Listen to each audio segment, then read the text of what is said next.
"Mom, that's him," the tiny alien princess whispered, and the entire palace fell silent in shock.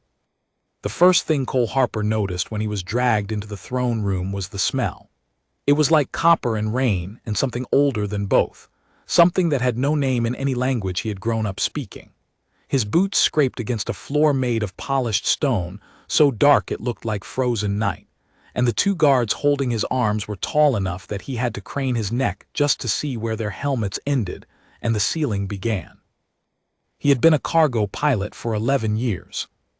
He had flown through asteroid belts, bribed port officials on 6 different stations, and once landed a half-dead freighter on a moon with no atmosphere using nothing but a broken thruster and language that would make his mother cover her ears. He had never, in all of that, expected to end up here. The Vraxi home world was not a place humans were supposed to be. Not because of any law written in ink, more because of the kind of law that is written in the way a predator looks at something smaller than itself. The Vraxi were old. They had been traveling between stars when humans were still arguing about whether the Earth was round. Their ships were the size of small cities, their weapons could crack a continent if the mood struck, and their society was built on a hierarchy so rigid that even the concept of someone breaking the rules was treated as a kind of comedy. Cole had broken a rule. Specifically, he had pulled a Vraxi child out of a burning wreck 3 weeks ago in the outer belt near Cresty Station, and apparently that was the kind of thing that got you escorted, at gunpoint, to stand before the high throne. The throne room was enormous. The ceiling arched so high above him that the upper reaches were lost in a kind of golden haze, lit by sources he could not identify. Columns lined either side of the central walkway, each one carved with something that was almost a face if you looked at it straight on, and something entirely different if you looked from the side. Dozens of Vraxi stood in rows, their 4-fingered hands folded in front of them, their large amber eyes tracking him with the kind of attention that made the back of his neck prickle. At the far end, on a seat that was less a chair and more a statement, sat the Empress. She was smaller than he had expected. The Vraxi could grow quite large. He had seen the merchants and the soldiers, but she sat with a stillness that made her size irrelevant. She wore a robe the color of deep water, and her white-silver hair was braided in a structure so complex it looked architectural. She was looking at him the way a person looks at a problem they have not yet decided whether to solve or remove. Beside her, half hidden behind the arm of the throne, a small shape shifted.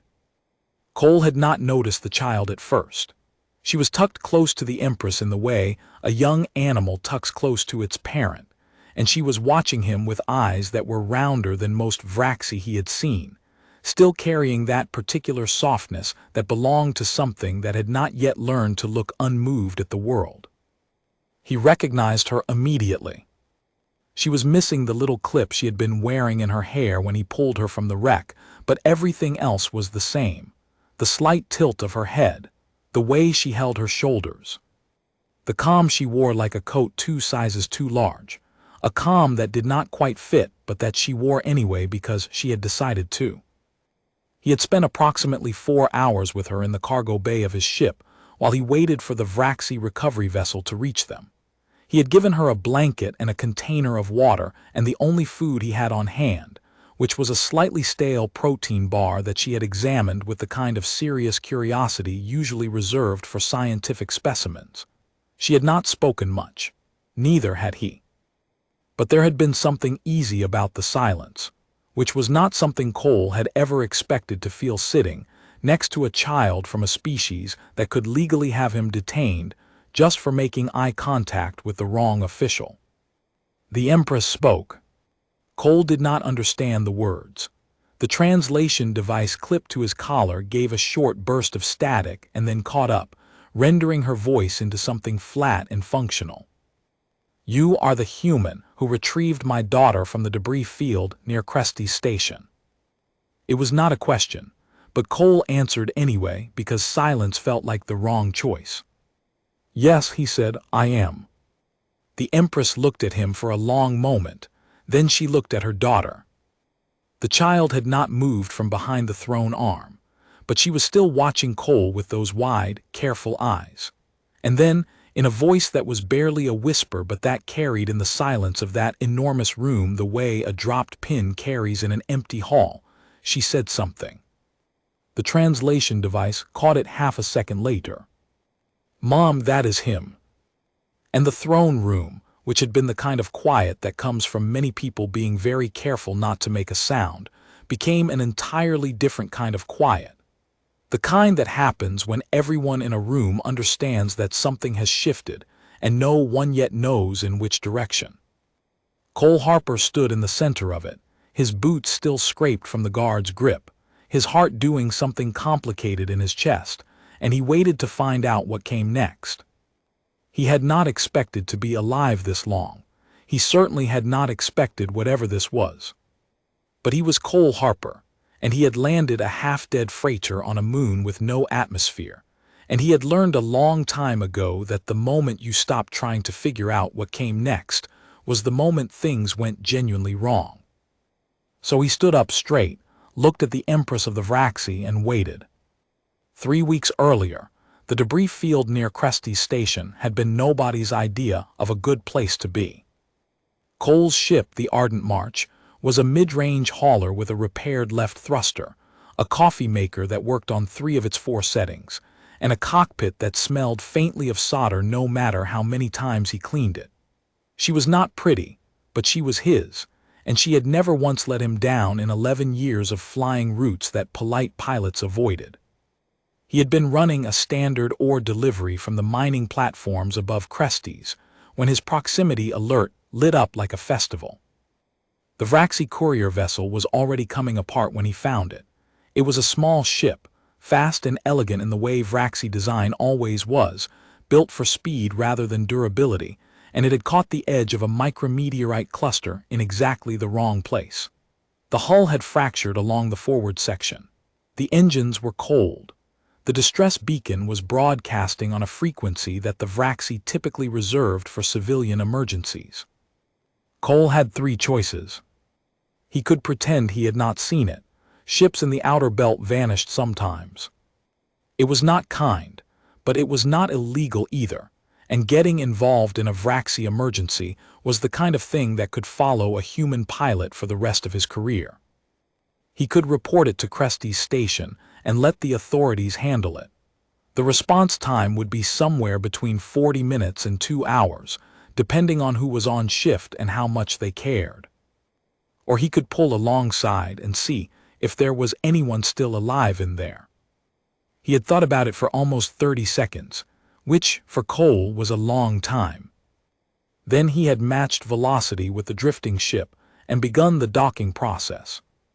The interior of the Vraxi vessel was dim and full of the particular smell of something electrical that had burned and then stopped. Warning lights cycled in amber along the walls. 2 of the crew were in the forward section, and they were not alive, and Cole did not look at them longer than he had to. He moved through the ship quickly, following the sound of something he almost missed. It was not a cry. It was more like the sound of very controlled breathing. The kind of sound a person makes when they are frightened but have decided not to let that stop them. He found her in a storage compartment behind the main cabin. She had wedged herself into the corner with a survival blanket pulled around her shoulders and a small emergency light held in her hands.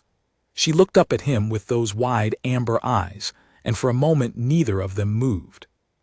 Then she said something in Vraxi that his translation device, which was cheap and not calibrated for their dialect, rendered as approximately, "You are not supposed to be here." "No," Cole had agreed, "but here I am." He had carried her back to the Ardent March because she was small enough that it was faster than guiding her through the debris-strewn corridor, and she had allowed this with a dignity that most adults could not have managed. She did not fuss. She did not cry. She sat in the cargo bay wrapped in a blanket that was too large for her, and she looked at everything around her with those careful eyes, and Cole made her water and a protein bar, and tried to remember everything he had ever heard about Vraxi customs, so he would not accidentally insult a child who had just survived a disaster. He did not know who she was. There was nothing on her clothing that identified her as anything other than a young passenger on a courier vessel. He had assumed she was the child of someone important, because the Vraxi did not put unimportant people on private couriers, but he had not guessed at the exact scale of what important might mean. They had talked a little. She asked him questions in slow, deliberate Vraxi that the translation device managed with varying success. He answered as honestly as he could, and he asked questions back, and she answered those too, with a carefulness that he had found unexpectedly charming. She had asked him why he came onto the ship when he did not have to. He had thought about that for a moment, then said that it seemed like the right thing to do. She had looked at him for a long while after that, in the way that children sometimes look at adults when they are filing something away for later. The Vraxi recovery vessel had arrived 2 hours and 14 minutes after Cole's distress call. The crew had boarded the Ardent March and taken the child with them, and one of them had scanned Cole's identification with a device and written something down, and they had left without saying much of anything. Cole had assumed that was the end of it. He had been wrong. 6 days later, 2 Vraxi military ships had appeared alongside the Ardent March and requested, in the very polite way that people with superior firepower make requests, that he accompany them. He had spent the better part of a week in a comfortable but thoroughly monitored room somewhere in the deep interior of a Vraxi station, being processed and documented and questioned by officials who were professional and thorough, and told him nothing about why he was there beyond the fact that his presence had been requested at the highest level. He had not been mistreated. He had been fed, and he had been given a bed, and someone had brought him books in his own language, which suggested that someone had gone to some trouble to prepare for his presence. He had spent most of that week in the particular state of calm that Cole Harper defaulted to when he had absolutely no control over what was happening around him. It was not peace exactly. More like the feeling of having done everything he could, and being willing to wait to find out if it had been enough. And then they had brought him here, to the palace on the Vraxi home world, to the throne room with its vast ceiling and its carved columns and its rows of watching amber eyes, to the empress who looked at him like a problem, and to the child who looked at him like he was the answer to one. The silence after the child's whisper stretched for a long moment, and then the empress did something that none of the watching officials seemed to have expected. She looked at her daughter, really looked at her, with the particular expression of a parent who is recalibrating something they thought they understood. Then she looked back at Cole. "Come closer," she said. Her translator rendered it into flat syllables, but the tone beneath the words was something that did not need translation. Cole walked forward until he was close enough to see the faint lines at the corners of the empress's eyes, close enough to see that the child had slipped her hand into her mother's, and that the empress's fingers had closed around it without hesitation. "My daughter," the empress said, "has not spoken the name of the person who retrieved her to anyone since she returned home. Not to me, not to the council, not to the physicians who examined her. We knew from the recovery vessel's report that a human pilot had brought her aboard his ship and kept her safe until they arrived, but she did not speak of it." Cole said nothing. He waited. "She spoke of you tonight," the empress said, "for the first time, when I told her you had been brought here." Cole glanced at the child. She was still watching him with those wide, careful eyes. When his gaze reached her, she did not look away. "What did she say?" Cole asked. The empress was quiet for a moment. "She said that you did not treat her like a problem to be solved or a danger to be managed. She said you made her water and gave her something to eat and asked her what she thought about things. She said you were not frightened of her and you were not trying to impress her. She said you were just—" The empress paused. She used a word in our language that does not translate cleanly. The closest approximation would be honest. Cole did not know what to say to that. So he said nothing, which was perhaps the most honest response he could have offered. The empress studied him for a long time. "I am going to ask you something," she said at last, and I want you to answer me without calculating what the correct answer is. Just answer." "All right," Cole said. "If you had known who she was," the Empress said, "would you still have gone aboard that ship?" Cole thought about it. Not for long. The shape of the answer was already there, the same shape it had been 3 weeks ago in the outer belt, with the proximity alert blazing and a cold Vraxi vessel drifting in the dark. "Yes," he said. The Empress looked at him for another long moment. Then something in her expression changed, very slightly, like a door opening just enough to let in a line of light. "Good," she said. And in the rows behind him, among the watching officials and the carved columns and the golden haze of that enormous ceiling, something shifted in the silence. Not loudly, but unmistakably.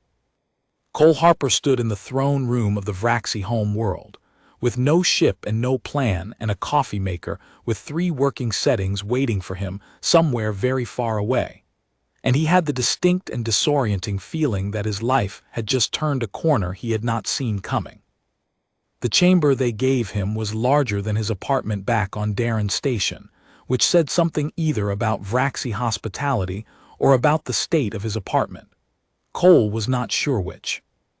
The walls were the same dark polished stone as the throne room, but here the surfaces were warmer, or maybe it was just that the ceiling was lower, and the light came from panels rather than whatever sourceless glow filled the palace's grand spaces.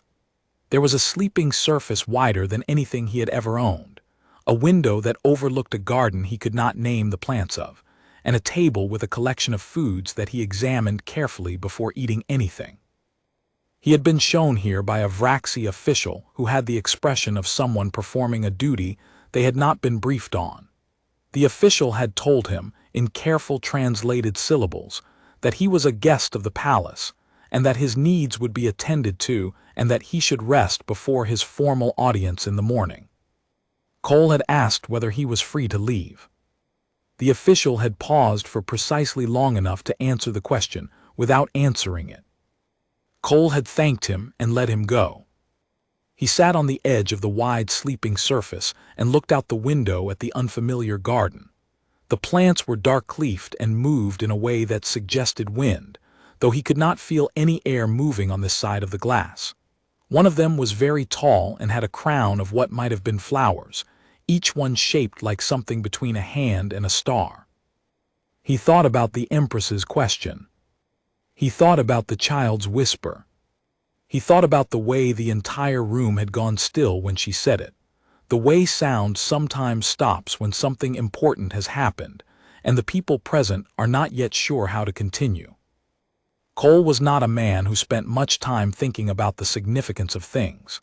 He flew routes, he made deliveries, he kept his ship running, and he tried to do the right thing when it was clear what the right thing was, and when it was less clear he usually defaulted to the version that he could live with afterward. It was not a complicated system. It had served him reasonably well for 34 years.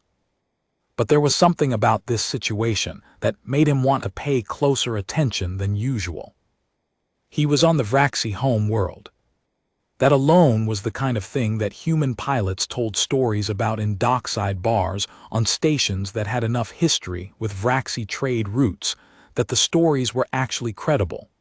The planet was not forbidden exactly, but it was not a place humans ended up by accident. Getting here under any circumstances was unusual. Getting here because you had done something that mattered to the Empress of the most powerful civilization in this part of the galaxy was the kind of thing that did not have a clean category in any framework Cole had been given. He did not sleep much that night, not from anxiety exactly. More from the feeling of a situation that was still unfolding, that had not yet reached whatever shape it was working toward, and that required him to stay alert enough to respond to it when it did. In the morning, a different official came to escort him.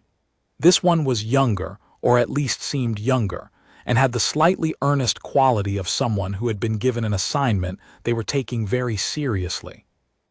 The official's name, rendered through the translator, came out as something like Veth, and Veth led Cole through corridors that were wide and high and decorated with what Cole was beginning to understand were historical records rather than decoration. The carvings telling stories that he could not read, but that clearly meant something to anyone who could. They did not go back to the throne room. Instead, Veth led him to a smaller chamber off one of the main corridors, a room with a low table and several cushioned seats, and another of those tall windows overlooking a garden. The room felt personal in a way the throne room did not, in the way a sitting room feels different from a formal hall. The Empress was already there. She was not alone. Beside her, sitting on the edge of one of the cushioned seats with her feet not quite reaching the floor, was the child. Cole stopped in the doorway. Veth touched his elbow gently, indicating he should enter, and Cole did, crossing the room to stand near the table. "Sit," the Empress said. Cole sat. The low table was between him and the Empress. The child was watching him from her seat, still with that particular attention that he had noticed the first time, the kind that felt like it was actually taking things in rather than just pointing itself at a target. "She wants to talk to you," the Empress said, "formally with me present." "All right," Cole said. The Empress looked at her daughter. The child straightened slightly, the way a person straightens when they have decided to say something and have committed to the decision. She spoke in Vraxi. The translator gave Cole a version that was close enough to follow, though he could feel the gaps where idiom and context were too far apart for the device to bridge. She said, "I want to thank you, not the way the council wants to thank you. They want to give you things and send you away and make an official record of it. I want to thank you the way you actually deserve." Cole said, "You do not have to thank me at all." She looked at him steadily. "I know I do not have to, I want to." He waited. "You could have left me there," she said. "You knew what we are. I could see it in the way you moved. You knew enough about Vraxi to know that coming onto that ship was complicated for a human pilot, but you came anyway. And then you did not make it about you. You did not make a production of what you had done or ask me anything about my family or try to use me for something." She paused. "You just made me water and asked what I thought about things." "You had good opinions," Cole said, "about the cargo routes. And about the protein bar." The corner of her mouth moved. It was a very small movement, but Cole had spent 4 hours with her in a cargo bay and he recognized it. "It was very dry," she said. "It was absolutely terrible," Cole agreed. The Empress made a sound. Cole glanced at her and realized with a small shock that she was almost smiling. The child looked at her mother, then back at Cole. When she spoke again, her voice was different, still careful, still measured, but underneath the measurement something more direct. "My name is Sale," she said. "My mother did not tell you that because the council advised her not to. They thought it was unnecessary information for a human to have, but I want you to know it. Because you know my face and I know yours and we spent 4 hours together in your ship, and you never once treated me like I was dangerous or untouchable or more important than a person in front of you should be." Cole looked at her. "Sale," he said, "it's good to know your name." She nodded with that same adult seriousness that he had noticed before. Then she said, "I also want to ask you something, and I would like you to answer without thinking about what the right answer is." Cole recognized the phrasing. He glanced at the Empress, who was watching with an expression of contained interest. "Go ahead," he said. "Are you afraid of us?" Sale asked. He thought about it honestly. "Not the way I think you mean," he said finally. "There are things about the Vraxi that I respect very much, and respect and fear are not always easy to separate. Your ships are powerful and your history is long and your civilization is about as far above mine in terms of development as a mountain is above a hill, so there is a kind of weight to being here." He paused. "But no, I am not afraid of you or your mother or this palace. I am trying to figure out what I am supposed to do next, which is different." Sale considered that for a long moment. "What do you want to do next?" she asked. Cole blinked. It was such a direct question and such a simple one that he had not actually prepared for it. "Go back to my ship," he said honestly. "Make sure the left thruster is still holding. finish the ore delivery I was in the middle of. Maybe buy a better coffee maker. Something in Sale's expression shifted, not the small movement at the corner of her mouth this time, something bigger, something that looked unexpectedly like relief. The Empress spoke. "What my daughter is going to say next," she said, "is something I have agreed to allow. I want you to understand that this is not a small thing." Cole waited. "She wants to know if you would be willing to come back," the Empress said. "Not permanently, not as anything official, but here to this world to meet with her, occasionally. Because she says that in 4 hours in your cargo bay she had more honest conversation than she has had in the last year of formal tutoring and council presentations and diplomatic functions." The room was very quiet. Cole looked at Sale, who was watching him with those wide amber eyes and the oversized calm she wore like a coat that did not quite fit. He thought about his ship, he thought about the ore delivery, he thought about the coffee maker. Then he looked at this child who had sat in his cargo bay and examined a stale protein bar with the focus of a scientist and given him her honest opinion about cargo route efficiency, and not once asked him for anything except honesty in return. "Yeah," he said, "I can do that." And the Empress let out a slow breath that sounded, to Cole's ear, like something she had been holding for a while. Veth appeared in the doorway, and there was a murmured exchange in Vraxi too fast for the translator, and then Veth disappeared again. Cole sat at the low table in the personal chamber with the garden beyond the window and the Empress of the Vraxi across from him, and a small princess named Sale studying him, with the earnest attention of someone taking very good notes. He thought, "This is the strangest thing that has ever happened to me." And then he thought, that was probably the right thing to say yes to. He had always been better at recognizing right things than at explaining them afterward. Over the next 4 months, Cole Harper made 6 trips to the Vraxi home world. The first time was mostly formal.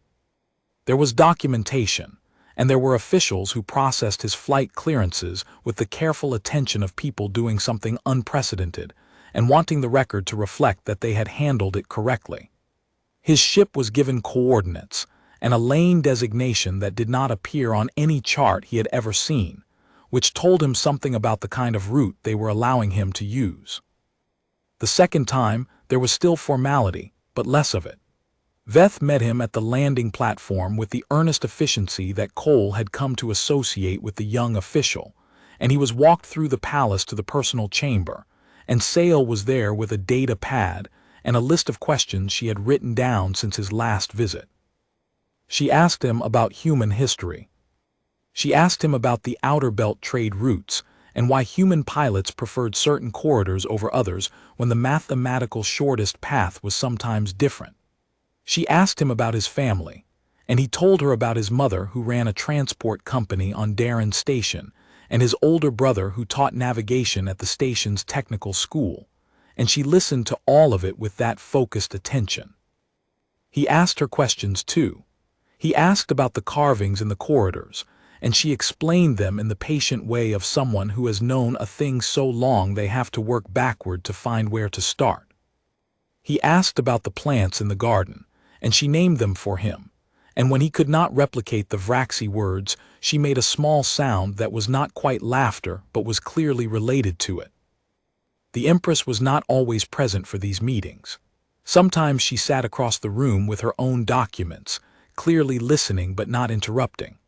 Other times she was not there at all, though Cole was fairly sure that someone was always nearby in some capacity, which he found entirely reasonable and not at all a problem. By the third visit, Sale had started teaching him Vraxi. It was not an official teaching. She simply began correcting his translation device's versions of things, telling him what the actual words were and what the tone and context changed about their meaning. Cole was a reasonably good student.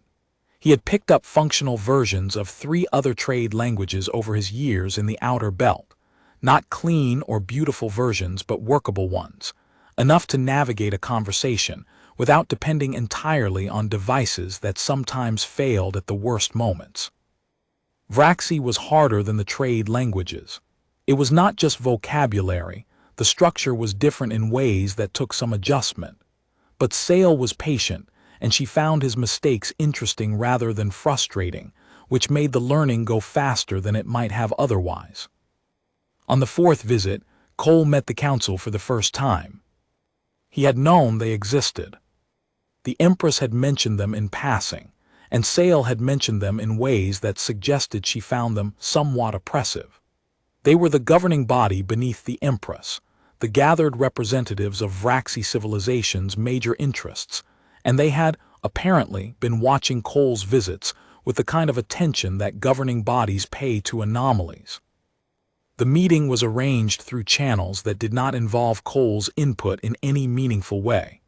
He arrived at the palace, and Veth met him with an expression that was carefully neutral, and told him that the council had requested an audience. Cole said, "Do I have a choice?" Veth said in the way of someone who was being very precise, "The request is formal." Cole said, "Right." The council chamber was different from both the throne room and the personal sitting room. It was a long space with a curved table at which 12 Vraxi were seated, each of them with the particular composed authority of people who were accustomed to rooms becoming quieter when they spoke. They were older than most of the Vraxi Cole had encountered at the palace, or at least they had the quality of age that did not always track neatly with years. Cole stood at the near end of the curved table and looked at them, and they looked at him. The council's spokesperson was a Vraxi named, roughly, Ethar, whose translator voice was deeper than the others. Ethar began by stating that the council had reviewed Cole's visits and his clearance documentation and his background records, which were, Ethar noted, available because human records were generally accessible to Vraxi intelligence services in a way that Vraxi records were not accessible to human equivalents. Cole filed that away. Ethar then stated that the council had concerns, not about Cole specifically, but about precedent. A human pilot with regular clearance to land on the Vraxi home world was unusual. A human with a standing relationship with a member of the royal family was unprecedented. The council wanted to understand what Cole's expectations were from this arrangement, and what he understood he was and was not authorized to do. Cole listened to all of this. He waited until Ethar had finished. Then he said, "I do not have expectations. I was invited. I am here because a child asked if I would be willing to come back, and I said yes. That is the entire scope of what I am doing." Ethar regarded him. "You do not intend to leverage this association for trade advantages or diplomatic standing." "No," Cole said. "You do not intend to seek classified information, or to represent this relationship to other parties in ways that would misrepresent its nature." "No," Cole said. "What then," Ethar said, "do you intend?" Cole thought about it for a moment. "She is teaching me some Vraxi," he said. "I am telling her about cargo routes and outer belt navigation. She asks me things and I answer honestly. I ask her things and she answers honestly. That is what I intend." The council looked at him. Then Ethar said, with the kind of precision that only comes from choosing words very carefully, "You understand that she is not simply a child." "I know who she is," Cole said. "It does not change what I just said." The silence that followed was the kind that happens when people are deciding whether something is a problem or whether it is, unexpectedly, an answer to one. Ethar said, "The council will review your continued clearance on a quarterly basis." Cole said, "That seems fair." He was escorted out of the council chamber, and Veth walked with him back toward the personal wing of the palace, and when they were in a corridor with no one else in it, Veth said, very quietly, that Cole had handled that better than anyone had expected. Cole said he had just told the truth. Veth said that was, in fact, what no one had expected. Cole arrived at the personal chamber to find Sale already there, sitting cross-legged on one of the cushioned seats with a data pad in her lap. She looked up when he came in. "How was it?" she asked. "Fine," Cole said. They did not intimidate you. They tried, Cole said. But I land supply runs into stations that fine people for breathing wrong, so I have some experience with that kind of room. Sale looked at him for a moment. Then that small movement appeared at the corner of her mouth. Sit down, she said. I want to teach you how to ask for directions properly. The translation device's version is technically correct, but the phrasing is the kind that makes people think you are being rude on purpose. Cole sat down. Show me, he said. And she did. 6 months after the first visit, something happened that Cole had not anticipated. He was on his 5th approach to the home world when the lane controller, instead of routing him to the standard landing platform, gave him new coordinates. He followed them and found himself descending toward a part of the palace grounds he had never been to. A wide courtyard enclosed on 3 sides by the palace's outer walls and open on the 4th, to a stretch of the garden that was larger than anything he had seen from the windows of the personal chamber. Veth was not at the landing point. Instead, it was Sale herself, standing in the courtyard with 2 palace guards at a respectful distance, and a look on her face that was trying to be composed and not quite getting there. Cole shut down his systems and climbed out of the Ardent March and stood in the courtyard of the Vraxi Imperial Palace next to a princess who was about the height of his shoulder and who was looking at him with an expression he had not seen on her face before. Something happened, he said. Yes, she said. He waited. There is going to be a formal summit, she said, between the Empress and the leaders of the Dravasi Compact. It concerns the Outer Belt trade rights. It is very important and very complicated, and it is happening in 3 weeks. Cole knew about the Dravasi Compact. Any pilot who flew the Outer Belt knew about the Dravasi Compact. They were a loose confederation of smaller species and independent stations that had been pushing back against Vraxi control of certain trade corridors for the past decade. The tensions were real and had been getting sharper, and a summit was a big thing. All right, he said. The council does not want you here during the summit, Sale said. They think your presence is a complicating factor. They think having a human with palace clearance raises questions from the Dravasi delegates about what alliances we are building. Cole nodded slowly. That seems like a reasonable concern. Sale looked at him steadily. My mother disagrees. She says the council is overcomplicating it. She says you are not an alliance. You are a person who did something decent and was invited to continue a conversation because of it, and that reframing that as a political signal would itself become a political signal. Your mother is right, Cole said, but the council is not wrong either. Both things can be true. Sale was quiet for a moment. What would you do? She asked. Cole looked at the garden, beyond the open wall of the courtyard. The tall plant with the hand-star flowers was there, and in the early light of the Vraxi home world sun, it looked different than it did through the personal chamber's window. More real somehow. I would tell your mother that I am happy to stay away during the summit, he said. Not because the council asked me to, but because making things complicated for her when she has something genuinely important to handle is not something I want to do. And then I would come back afterward, because we were in the middle of a lesson about directional phrasing, and I still do not have the distinction between the formal and informal forms of asking for help. Sale was quiet for a long moment. Then she said, that is a very diplomatic answer. It is also just what I actually think, Cole said. She looked at him. The light was doing something interesting to the garden behind her, catching the edges of the dark leaves and making them look almost silver. The council thinks, she said carefully, that you must want something. Everyone who comes to this palace wants something, and they cannot figure out what you want, and that makes them nervous. I know, Cole said. What should I tell them? Cole thought about it. Tell them I want my left thruster to stop making a rattling sound when I hit a certain speed range, he said, and that I want a coffee maker that works on all 4 settings, and that I want to finish learning how to ask for directions without sounding rude. Beyond that, I genuinely do not have an agenda they need to worry about." Sale stared at him for a moment. Then, for the first time since Cole had known her, she laughed. It was not the small corner-of-mouth movement. It was a real sound, short and surprised and completely unguarded, and it changed her face entirely, and Cole found himself smiling at it in the way you smile at something that is more real than you expected. When she had collected herself, she looked at him with eyes that were still a little bright. "You are impossible," she said. "I have been told that," Cole agreed. "I will tell them what you said. You do not have to include the part about the coffee maker." "I am absolutely including the part about the coffee maker," Sale said.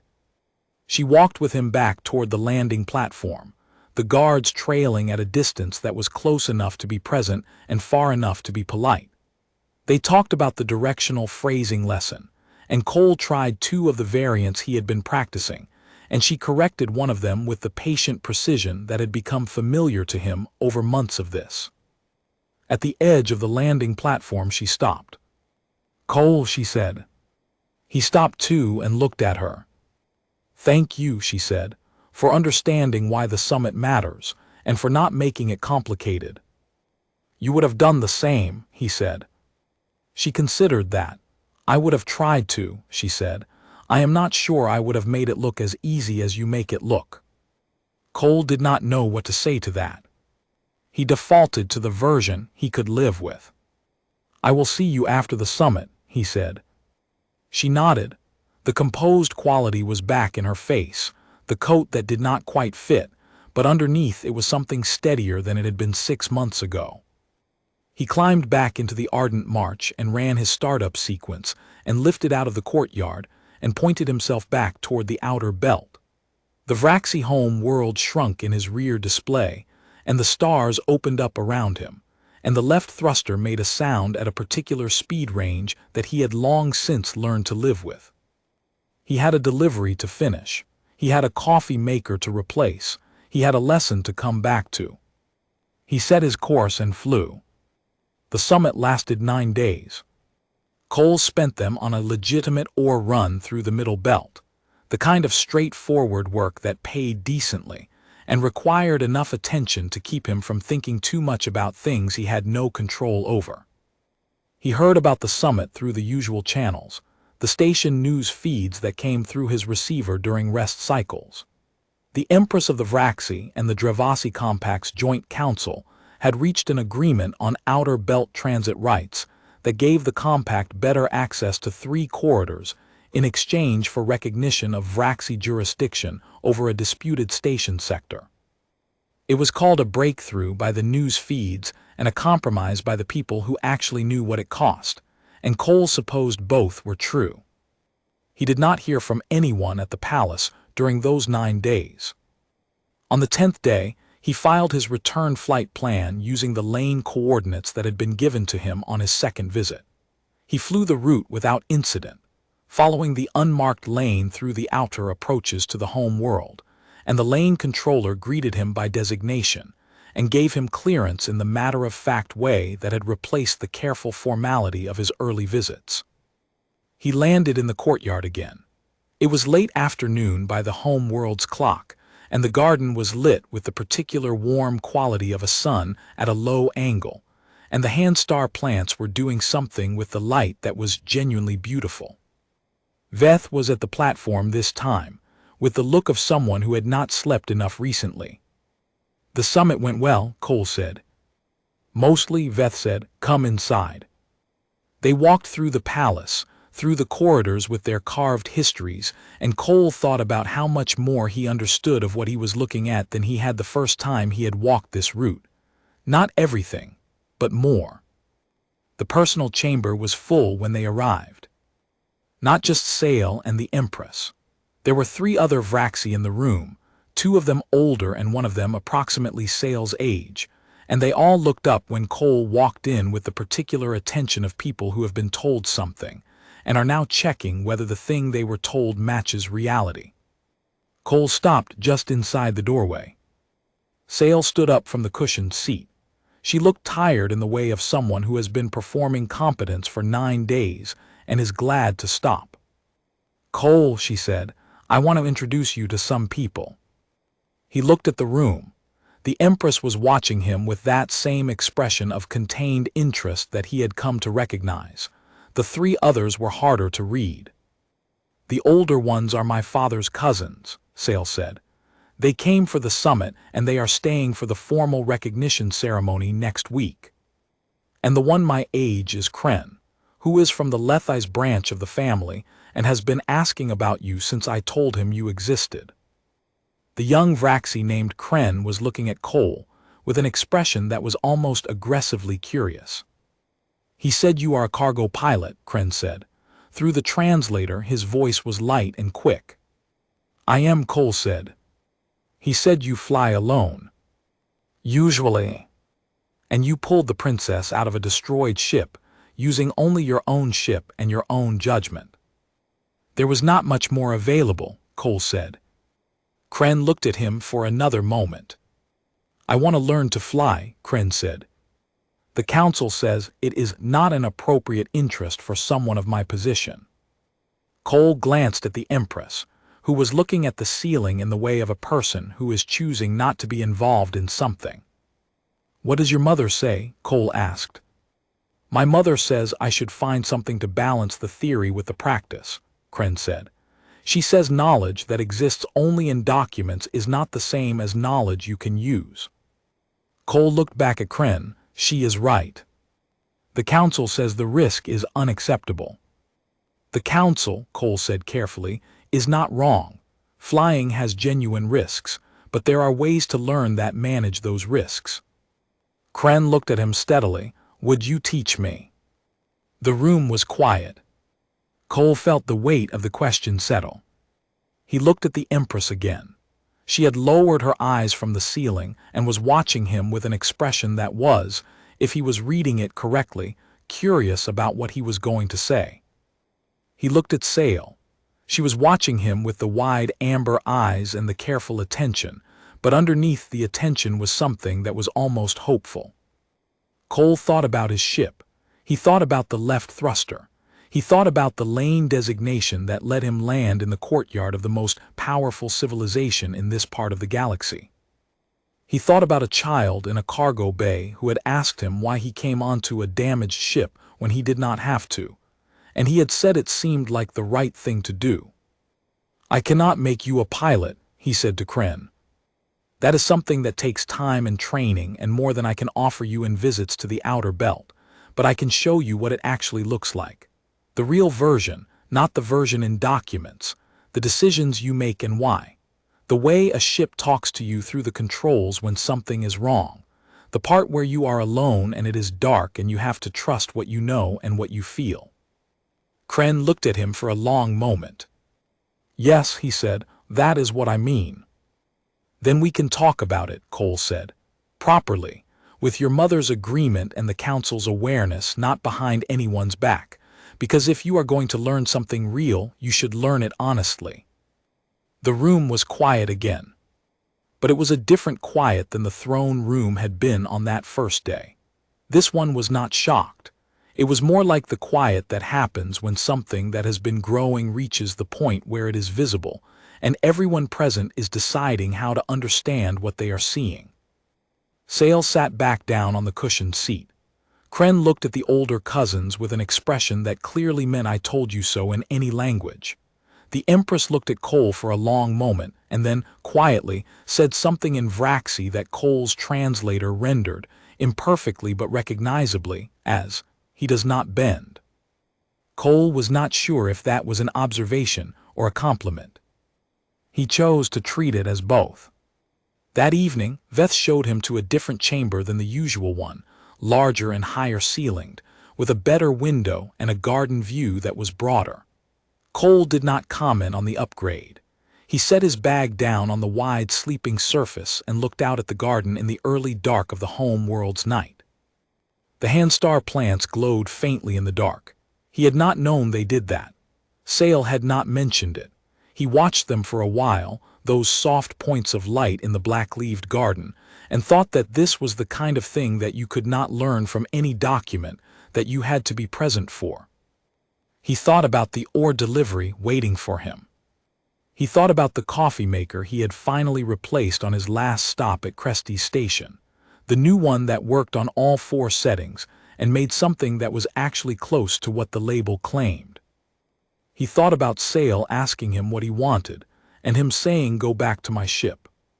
He still wanted that. He would always want that, the ardent march and the lanes and the work that was his.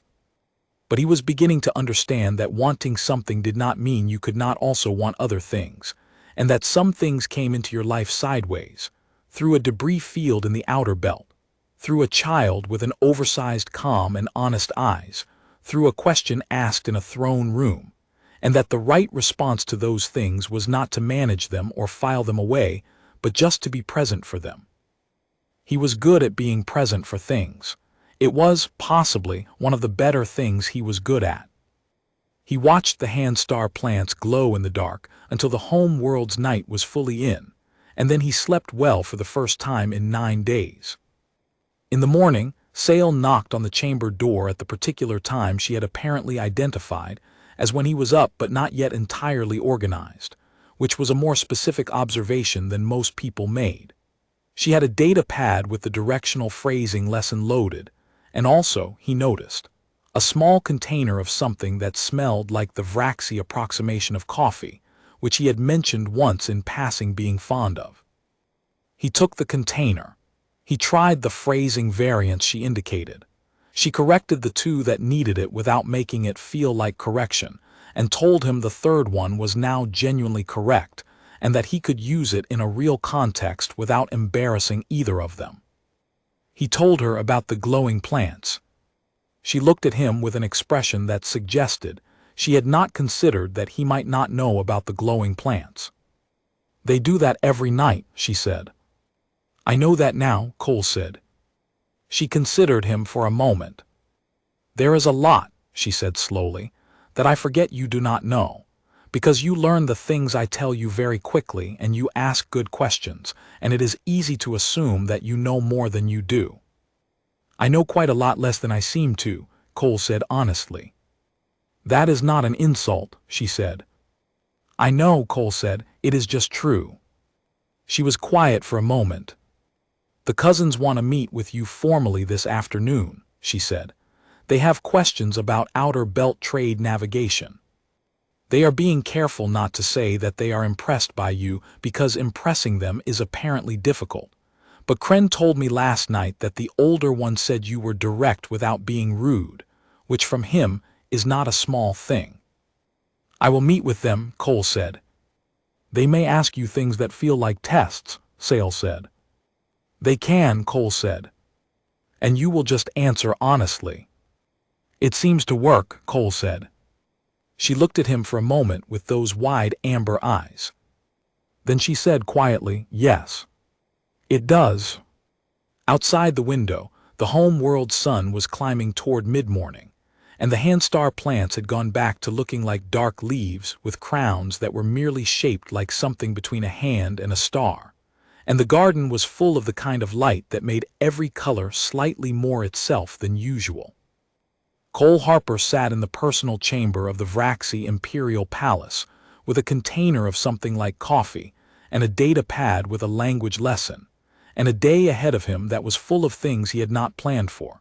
And he thought that this was the kind of situation you could either spend a lot of energy trying to categorize and control, or you could simply meet it honestly and see where it went. He had always been better at the second option. He had a lesson to finish. He had cousins to meet. He had a young Vraxi who wanted to know what flight actually felt like to talk to properly and honestly with all the relevant adults in the room. And somewhere out beyond the home world's atmosphere, the ardent march sat in the courtyard with the left thruster that now ran clean and the coffee maker that worked on all 4 settings, waiting for the next route, the next delivery, the next debris field in the dark where something unexpected might be drifting. Ready to go when he was. He always came back. That was, in the end, the thing that mattered most. Not the grand gesture in the outer belt, not the audience in the throne room, not the moment the entire palace had fallen silent when a small voice said, "That's him." Those were real and they had meant something. But the thing that held all of it together, the reason any of it had continued past that first day, was simpler than any of those moments. He kept showing up. He answered honestly. He learned what he was taught and he taught what he knew, and he treated everyone he met as a person first and everything else second. It was not a complicated system. It had served him well for 34 years. He had a feeling it was going to keep serving him for a good while longer. Sale asked him to try the next phrasing variant. He tried it. She told him it was perfect. He believed her. She did not say things she did not mean. Outside, the garden caught the morning light, and the stars waited beyond the atmosphere, and the universe went on being enormous and strange and full of things that arrived sideways when you were not expecting them. Cole Harper finished his coffee and got to work.